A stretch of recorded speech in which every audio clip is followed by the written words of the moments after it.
Welcome to The Explainer. Today, we're exploring a completely paradigm-shifting concept that really changes everything about how we look at education and human development. Think about cognitive learning for a second. Your ability to focus, memorize stuff, solve complex problems. It's basically like high-level software running on a computer. Now, for decades, we focused almost entirely on upgrading that software. But what happens if the computer's underlying hardware is constantly crashing?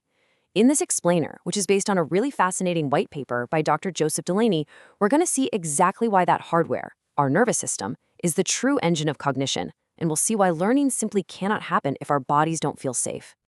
Okay, let's dive right into this. I want you to recall a time when you were just intensely stressed, anxious, or even terrified. Maybe you're about to take a massive exam, or you had to speak in front of a huge crowd. Remember how your mind just completely went blank? How your ability to focus was literally paralyzed? Well, that paralysis actually isn't a failure of your intelligence. It's a biological feature. When your body detects a threat, it intentionally shuts down higher-order cognitive processing so it can focus purely on immediate survival. So our autonomic state literally drives our capacity to learn. And this brings us to a massive, pressing crisis in our modern classrooms.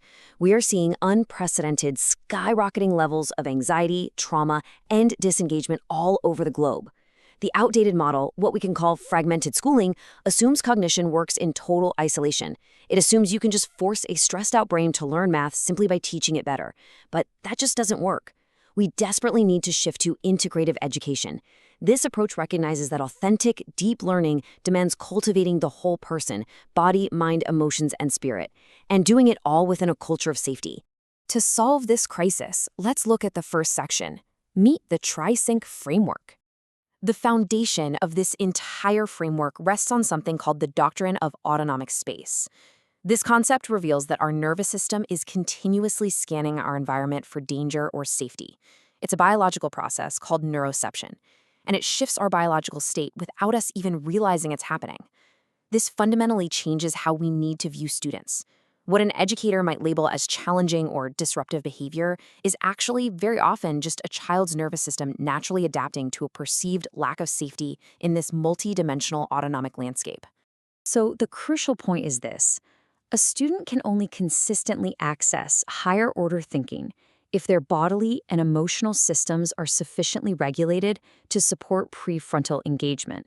You simply cannot force a student to learn if their bodily systems are completely dysregulated.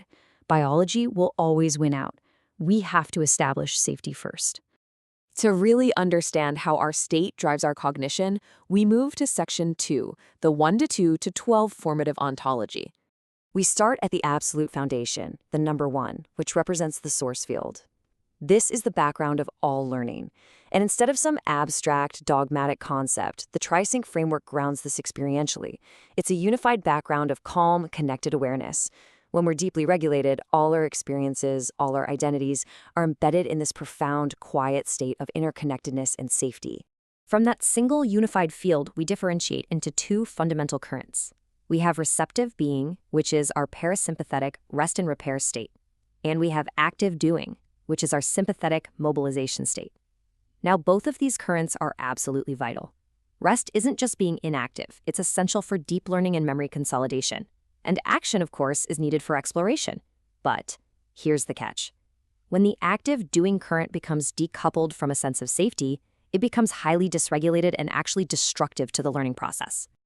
Finally, those 2 currents expand into the number 12, 12 structured channels of human expression. And just look at how comprehensive this is. It maps across 12 physical body systems, acting as the actual hardware, 12 cranial nerve streams, acting as the communication pathways, and 12 extended intelligences, like emotional, social, somatic, and logical intelligence, acting as the software. This multi-system architecture proves that intelligence isn't just some isolated cognitive trait up in your head. It is a complex, whole-body phenomenon.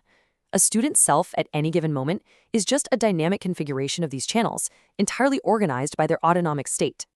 And this brilliantly illustrates how all this theory translates directly into practical educational domains. This is the TriSync triad. It basically aligns traditional educational domains with modern autonomic science. We have thinking, feeling, and doing. The critical takeaway for us here is that actual learning, positive behavior, and overall well-being are not isolated events. They are emergent properties that only happen when these three distinct domains are fully synchronized. So if autonomic regulation is the engine, how do we actually fix the hardware when it breaks? That brings us to section 3, the heart-brain connection. Now, what's really interesting about this is a highly specific number, 6. Research shows that engaging in resonance frequency breathing, which is consciously slowing your breathing down to exactly about 6 breaths per minute, combined with self-induced positive emotions, physically alters your biology.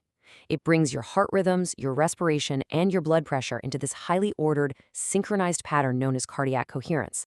Getting the body into this state of cardiac coherence has profound evidence-based benefits for learning. We're talking studies showing it leads to improved executive function, much better emotional regulation, and higher interpersonal synchrony between people. Emerging educational research even shows it directly enhances reading comprehension and reduces errors, and that is especially true for vulnerable or at-risk students. By simply teaching the nervous system to physically regulate itself, we literally unlock the brain's capacity to learn. Knowing all this science is great. But how do we actually implement it in a busy, chaotic classroom? Let's look at section 4, the 4-step regulation loop. This is the notice, name, choose, check loop. It is so simple, yet incredibly powerful. First, notice. You just sense your internal state, your breath, your muscle tone.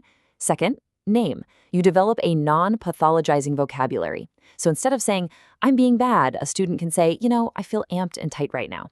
Third, choose. They pick a coherence practice, like that 6 breaths a minute technique, or maybe they adjust sensory tools. And finally, check. Reflect on what actually changed in the body. This loop empowers learners to iteratively refine their own self-regulation over time. Let's move to and see how this builds into the wider educational environment. Because curriculum designers and school leaders can integrate this everywhere. We can design sensory-aware environments with adjusted lighting and sound to support varied autonomic needs. We can design authentic assessments that require students to actually demonstrate self-regulation alongside their knowledge. And hey, it's for adults too.